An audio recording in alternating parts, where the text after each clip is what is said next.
Good afternoon, White Plains. Good afternoon, everybody. I'm just going to give a couple of seconds for folks to be able to jump in. Good afternoon. Good afternoon. Good afternoon, everyone.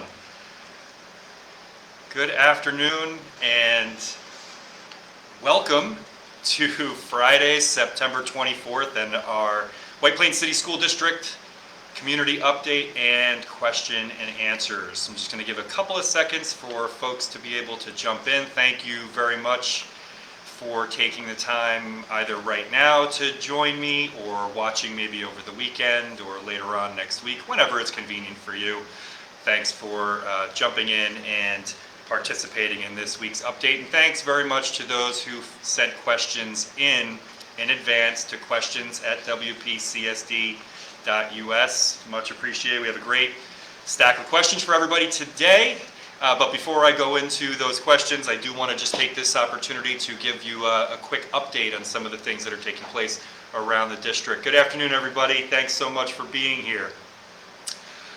Reminder, it is very, very important that we are continuing to monitor our own personal wellness.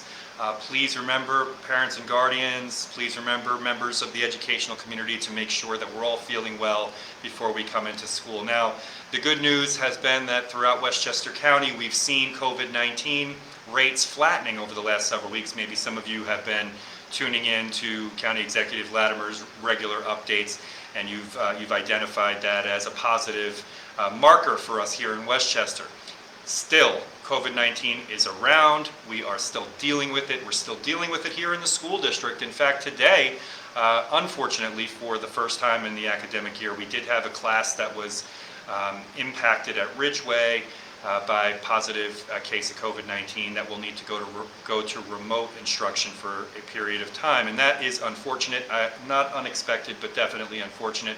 I'll be among the first to tell you that over the last several weeks, with the low incidences that we've been seeing in the school district, I actually started to think, well, maybe we won't have that. But of course, we knew that that was going to be a potential challenge and impediment that we would face. So really, really bear in mind, if you're not feeling well, if your child's not feeling well, to do everything you possibly can to remain at home until you're sure that COVID-19 is not the suspect that's making you not feel well. We've got to watch ourselves, we've got to watch our children, we've got to watch out for each other.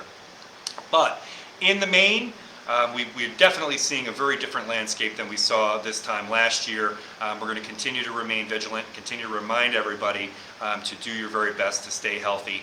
And if you do feel unwell, to stay away from others so that we don't potentially risk spreading and causing disruptions throughout the school district. Good afternoon, everybody. It's great to see you. Thank you again for jumping in. I want to send a big thanks out to all of our faculty and staff members, all of our administrators, everybody who's been working so hard to kick this school year off in a positive fashion, welcoming all of our children back. It's been really great to have the kids back. In fact, I just came back from the high school. I was with the children at lunch. We're continuing to monitor and make adjustments to try to find the best configuration for our children to both maximize health safety standards and at the same time minimize the impact of COVID-19 in sort of disrupting the traditional flow of the school day. It's not easy, as you know, but we're going to continue to do our best, our very best, to make that happen for our kids.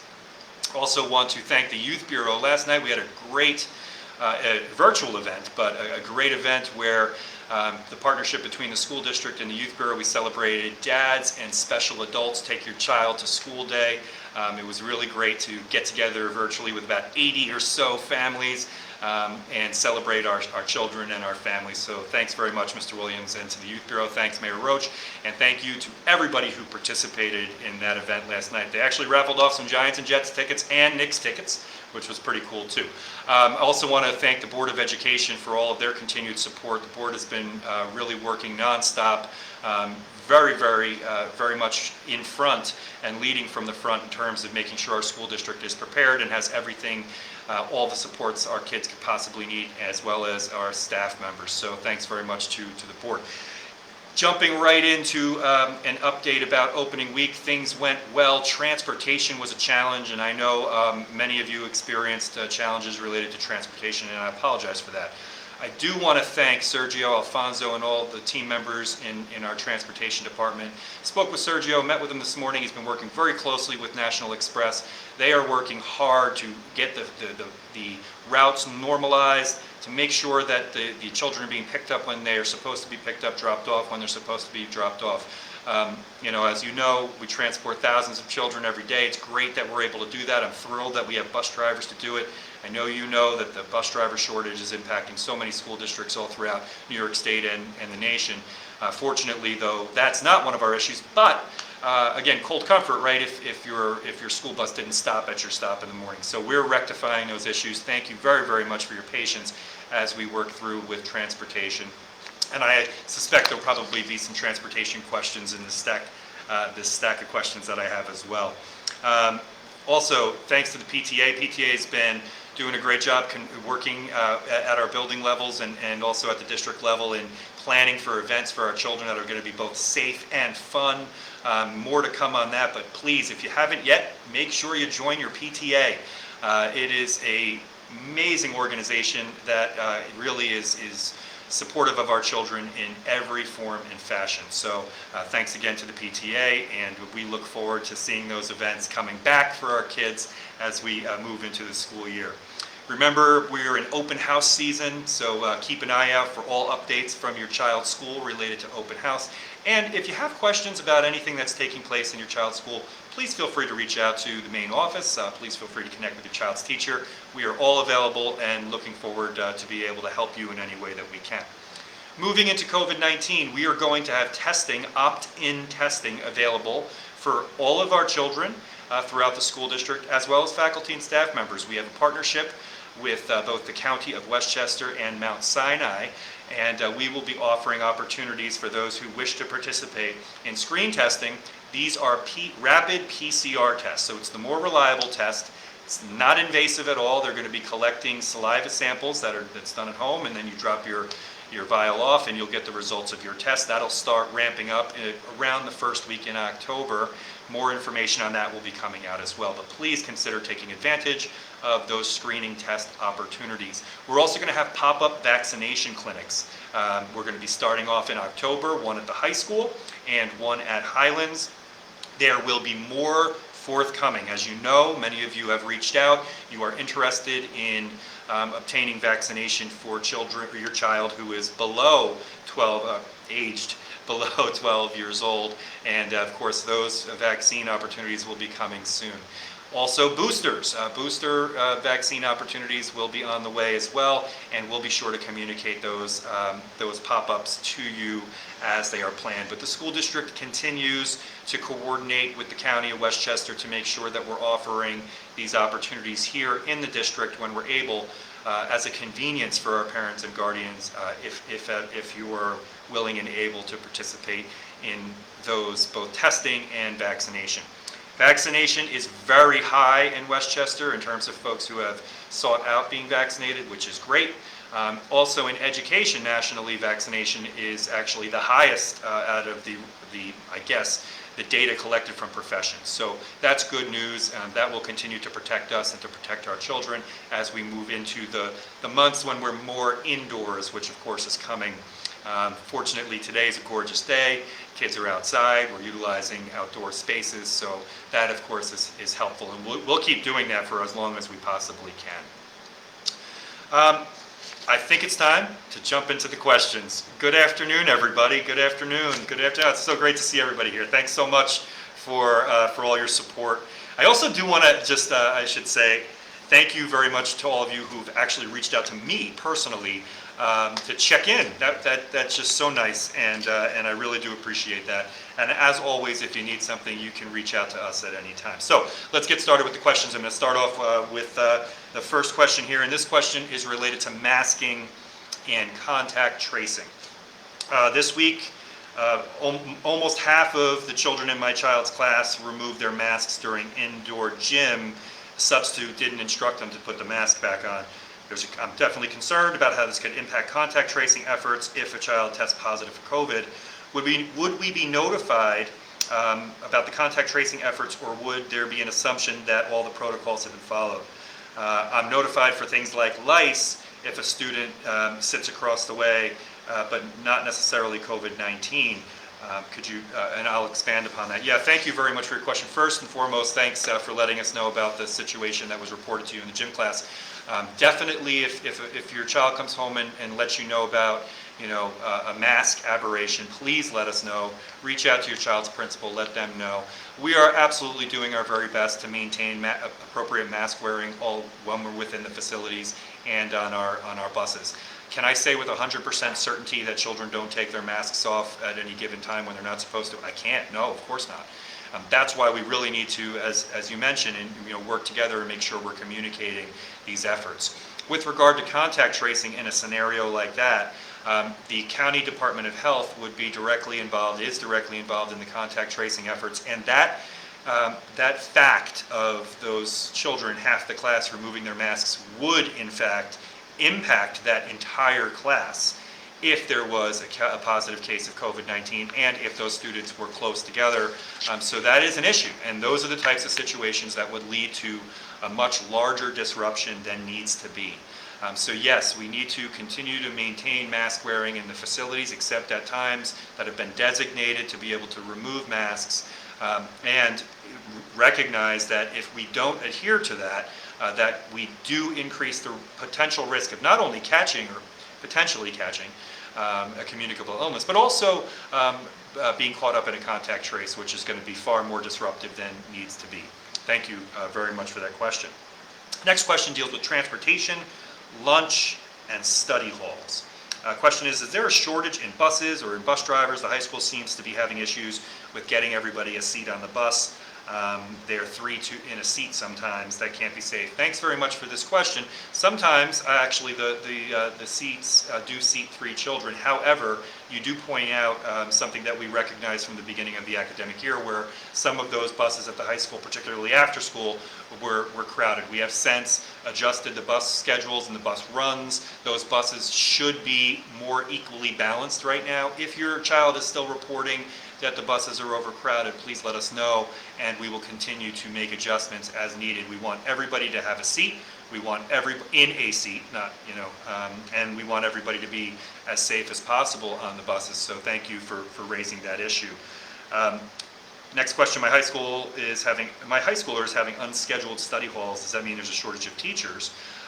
No, there's not a shortage of teachers. However, that could be stemming from a teacher absence. While I don't know the exact reason for this particular example of an unscheduled study hall, I would recommend you reach out to your child's counselor or one of the assistant principals or the principal to kind of identify what happened there or what's happening there. But certainly I'll circle up with our high school team too and check in. And then the next question is, my elementary children are seeing issues at lunchtime. Some elementary students are having lunch at 1:30 p.m. even though class starts at 8:15 a.m. School lets out at 2:30. Well, thank you again for this question. That shouldn't be happening. I'm not aware of that happening. I do believe in this particular situation that the last lunch begins at 12:40, and that's usually for the older children, 5th graders and so on, and usually wraps up around 1:10 or so. So that shouldn't be occurring. School gets out around 3 o'clock, 2:55, 3 o'clock. What I would recommend, though, is in this particular instance, just again, connect with your child's principal to be able to see what's happening with that schedule there. But certainly we don't have lunches starting at 1:30 p.m. Thank you for your questions.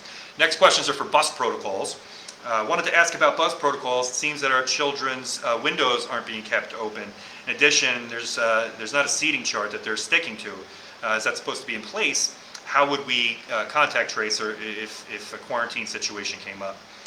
Thank you very, very much for your question. Yes, bus windows should be down. In fact, during my meeting with Mr. Alfonso this morning, we went through, and these are one of the aspects we want to make sure happens on all of our buses, making sure that ventilation is maximized on all of our buses all of the time. We are working with National Express to ensure that those windows are open, and of course the venting on the roofs are open as well to maximize that airflow. There should be assigned seats. If your child's reporting that they're not sitting in the same seat or somebody's sitting in their assigned seat, definitely let us know if you haven't already, and we will absolutely help. Yes, children need to stay in the same seats, unfortunately for the time being. As we get out of here where we don't have to worry about contact tracing or anything like that, children would then be able to pick their own seats appropriately at grade level. But thank you very much for your question. Next question also relates to transportation and bus windows. Policy states that windows on buses are open, weather permitting. Notice that they're up when buses are passing around town. Not necessarily my child's bus, but just buses around town. Aside from a couple of rainy days, we've had really great weather. Yes, we have, thankfully. Buses should be open all the way. Remember, school bus windows don't open all the way. They open about 3-4 inches. Also remember, there are a number of buses that travel through our city and our community that aren't ours. Our buses are the White Plains City School District buses, and I'm sure the questioner knows that, but just for anyone else, just in case you see a first student bus with windows all the way up, that's not us. We did, as I just mentioned, we did reach out to National Express to make sure that those windows are open. And again, please let us know if you see our buses with windows closed on a beautiful day like today. Every window should be open, and all of those roof vents should be open as well, maximizing that fresh air. And it is gorgeous out today if you haven't been outside yet. We are here, the next question is related to hallways. And this is particularly at the high school, but I'm going to go ahead and extrapolate that out to all hallways throughout the school district. We've heard mentioned that hallways are packed solid, slow moving, and in some cases come to a complete standstill. Aside from the obvious COVID concerns, large crowds and close proximity with concerns about safety, and as well as our children's ability to get to class on time. Is this a new issue? Is it COVID related, and what's being done to alleviate it? Thanks very much for your question. Unfortunately, it's not necessarily an entirely new issue. Hallways can at times become congested, particularly at certain times of the school day and in certain areas of the building. We are actively working to alleviate this congestion by rerouting the way children are moving through the facilities. It is a difficult, it's a challenging situation, and that's the truth. The truth of the matter is, like at the high school, for example, 2,000 plus students, it is challenging at times, but we've got to get there because we really need to, number one, reduce congestion for all the reasons you noted, even more so safety, but we also need to move our children and have our children moving at a pace that is safe, but will also get them to where they need to go on time. So thank you for raising that. That is something that our team members are actively working on at the high school. It's less of an elementary school issue, as you may imagine, than an issue that we see arising really from 7th to 12th grade.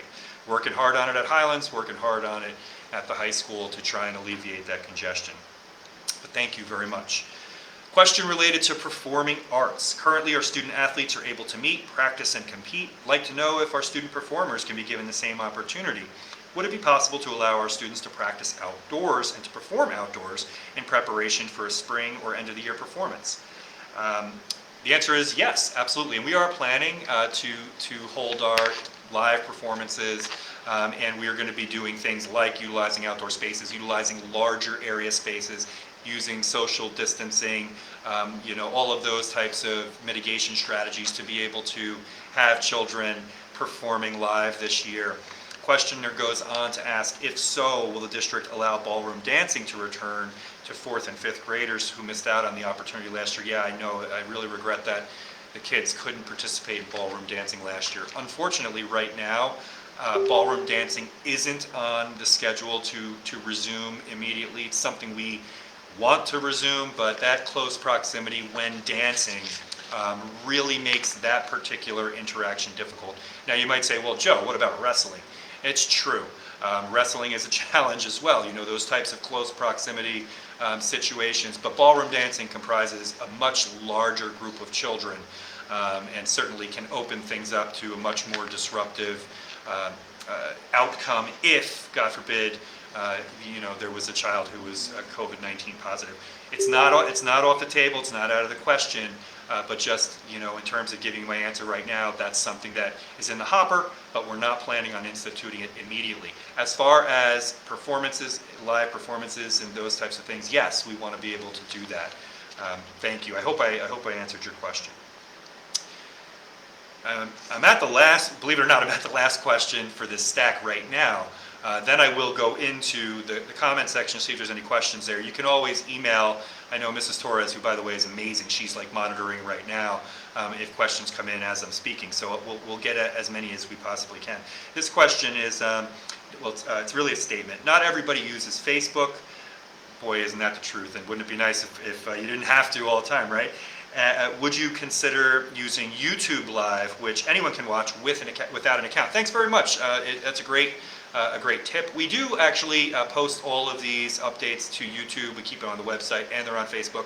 I am going to look into seeing if we can cross stream on YouTube and Facebook at the same time. My understanding is that that's not really a heavy lift, so if it's something that I can just do, I'll do it.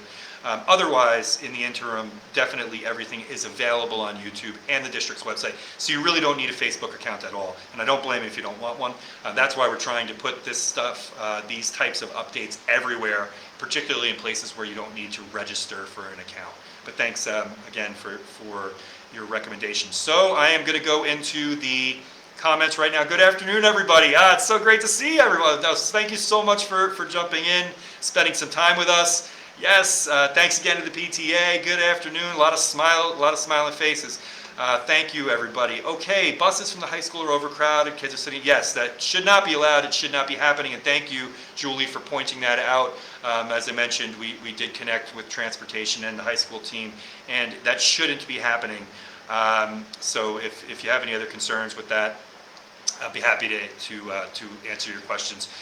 Also, Julie writes, what is being done to prevent the chaos that happened at White Plains High School yesterday? So chaos is a very, very strong word. I appreciate that from the outside, though. So let me tell you what happened. And let me tell everybody what happened at White Plains High School yesterday during lunch. During lunch yesterday, we had a couple of students who were misbehaving.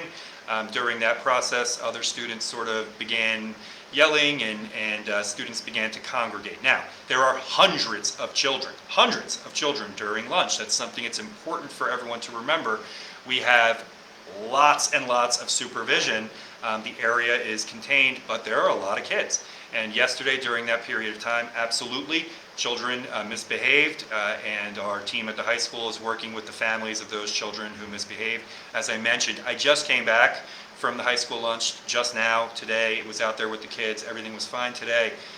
It is so important, and thank you, Julie, for bringing this up. It is so important for all of us to be working together to provide for safe, secure environments in our facilities. And when I say all of us, I mean everyone, students, faculty, staff members, administrators, parents, guardians, community members.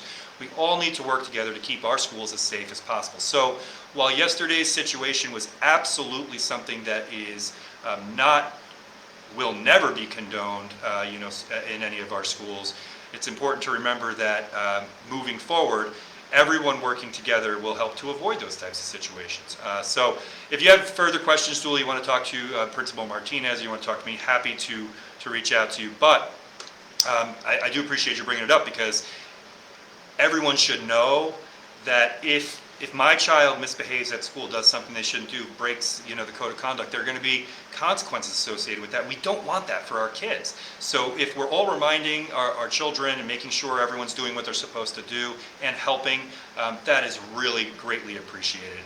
So thank you very, very much, and thanks for bringing it up. And again, anybody who has any concerns can reach out at any time. I know Principal Martinez will also be addressing the concern in his update to the school community as well. I think today too. I think it's today. Thank you. Liza just came in with some additional questions. The bus from I think I got this one. I did. I got them both. Well, thank you very much. I will go back into the comments and see if there's anything else. I'm not seeing any other questions right now. Oh, here we go. Okay. What are the protocols if a child doesn't feel well and stays home from school? Do they need to COVID test before returning? When is a COVID test required? Are these protocols posted anywhere? I couldn't find them. Oh, thanks very much, Rachel, for bringing this up. We have FAQs, which we'll put in the chat. You can also feel free to reach out to your child's school nurse. And there's going to be an additional FAQ that's been shared by the County of Westchester in conjunction with the school districts. Now, as we've talked about in the past, in terms of contact tracing protocol, it's hard to give you a hard and fast. But it is not hard to give you a hard and fast in terms of if your child wakes up and isn't feeling well. If your child wakes up and isn't feeling well, you have a couple of options. The first thing you could do is, of course, you could seek out a COVID-19 test through your healthcare provider, or you can reach out to us and we can see if we can help you obtain a test. You could follow the isolation and quarantine period just without testing, and then and then come back when your child is well and through that period. But what you definitely should do is, as I think you're mentioning, is reach out to your child's teacher, a school nurse, of course, child's teacher, let us know what's going on, because it might not be COVID-19, it could be mono, it could be chickenpox, it could be strep throat. There's all kinds of things that children could pick up, unfortunately, during a school year. If a child is at home, we'd like to be able to support the child at home. And again, you've heard us talking about the QIC, love the acronym, the Quarantine Instructional Continuity Support, where your child will be able to, as long as they're feeling okay and well enough to do schoolwork, will be able to do their schoolwork from home, keep up, connect with a faculty member. But those safeguards are in place, those supports are in place. Thanks for the question. Thanks, Donna. What are the plans for high school students for when they will go to lunch and the weather becomes too cold for them to go outside in the tents? Thank you very much. Well, so too cold is a great question, because really we are going to continue to utilize the outdoors even when it's cold. Not freezing, of course, and not when there's bitter wind chills and icy rain or anything like that, but even and perhaps during weather that we wouldn't have necessarily done it in previous years. Being dressed appropriately, so on and so forth, is something that kids could do. Certainly not, children wouldn't be forced to go outside, but we are going to utilize outdoors as much as we possibly can. We will also be creating a plan for students for inclement weather days, whether it be cold or whether it be rainy, for them to remain in the buildings. The challenge is real, and as you're anticipating, it's hard to do. We have to do it, we're going to do it, and we're going to do it in a manner that keeps everybody safe and secure and as healthy as possible. But if you have any specific questions, you can feel free to reach out to your child's principal to talk that through as well. Okay, great, thank you. Questions are coming through.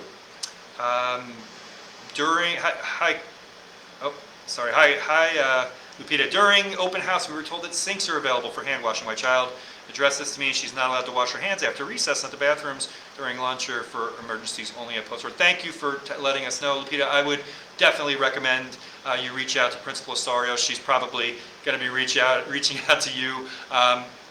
Sinks are available, restrooms are available when children need to use them. Hand sanitizer is available, wipes are available. So we need to get this rectified for your child. Please feel free to reach out at your convenience. Hi, Desiree.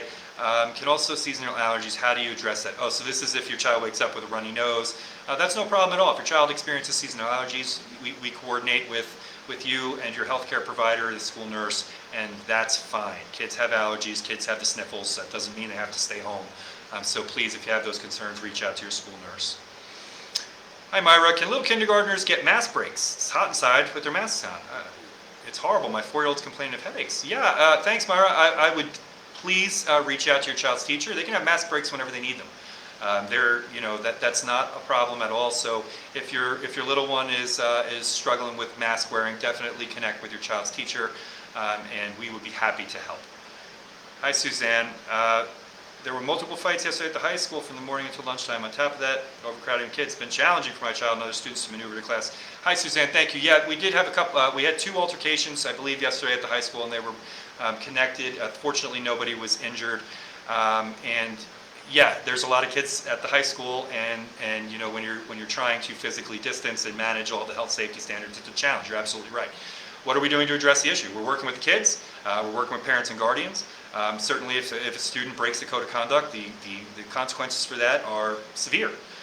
What we are doing is we're asking everybody to remember that it's been a while since some of our children have been into facilities, since they've seen each other. We're working through all of those challenges as well. We're going to be addressing these issues with the children prior to any type of a situation that occurs. I know Principal Martinez and his team and the faculty and staff members of the high school are doing that. But we also need the children to accept responsibility for what the expectations are in our buildings.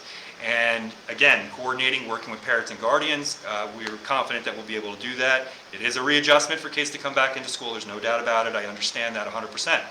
But that being said, there is never, ever, ever a cause for an altercation at school, there's never a cause for students breaking the code of conduct. There are plenty of supports available to our children everywhere if they're having any type of interaction. So I appreciate you bringing that up, and we'll continue to keep you updated there.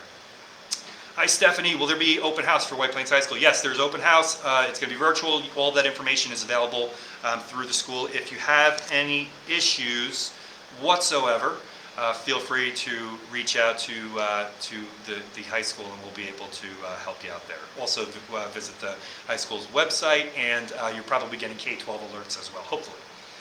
You could always reach out to us too. Thank you very much for your question. And Liza just told me that she was having Facebook issues, but it's okay, Liza, I think we're good to go. More questions are coming. No questions. And White Plains Open House is September 30th. And you can get, again, more information on the website. Thank you, Liza. Thank you very much, everyone, for your questions. Let's see. Hi, Michelle. If there were multiple incidents at the high school yesterday, why isn't that communicated to the parents at the end of the day? It seemed to be more than a case of students misbehaving. Yeah, thank you very much for your question. You know, listen, I completely understand. You know, when you hear that there was a fight in school, that raises all of our levels of concern. Typically, we would not be sending out a whole school communication if there's an altercation, whether it be at the high school or whether it be at an elementary school. And it's important to recognize that it does happen. You know, it definitely happens. Kids have disagreements. If there were injuries, God forbid, or something terrible like that, certainly we would be communicating with you as need be. But as I did mention, Principal Martinez will be updating your entire school community with his weekly update today, so you will be getting some information there. And you know, it is students misbehaving. It's students doing things that they shouldn't be doing. They know it, we know it, just like when we were in school. And for all of us to be able to can make sure that we have the environment that we all love, we have to do the right thing, and we have to make sure that we're following our code of conduct, our expectations for a healthy and safe climate and culture in all of our buildings. But yeah, I do appreciate you sending your question. Liza, when will Principal Martinez be having his update? You'll get, I believe he sends a weekly update, and they typically come out on Friday. If you have any questions or specific concerns, always feel free to reach out at the school as well. I think it's important to note that we will always communicate with you if there is anything that we have a concern about, that we need you to know, or that we need help from you with. And that's exactly why, for instance, we're doing, you know, our community updates and question and answers. That's why our building principals are sending out their updates. We want to over communicate with you if we in any way possible. Thank you for your questions. It's great. Believe it or not, I think that's seems to be the end of the questions right now. I will refresh them one more time just to make sure. And it is. All right, well again, thank you so much for tuning in live right now. Thank you if you're watching us over the weekend or next week. Really appreciate it. If we can help you in any way, please reach out to us at any time. We are in a very solid position. Reopening, getting all of our children back, and managing all of the different challenges that we have in place, as you know, doesn't happen without the support from home and from school. So on behalf of everybody here in the school district, I really just want, from the bottom of my heart, thank you very much for all of your support and for everything that you're doing to help us bring our kids back, support our children, and get them back into a more typical routine of a school day. So that's great. Thanks again, and stay safe, stay strong, stay WP proud, and for sure, enjoy this weather. It's supposed to be a beautiful weekend as well. I'll see you all soon. Thanks, everybody. Take care.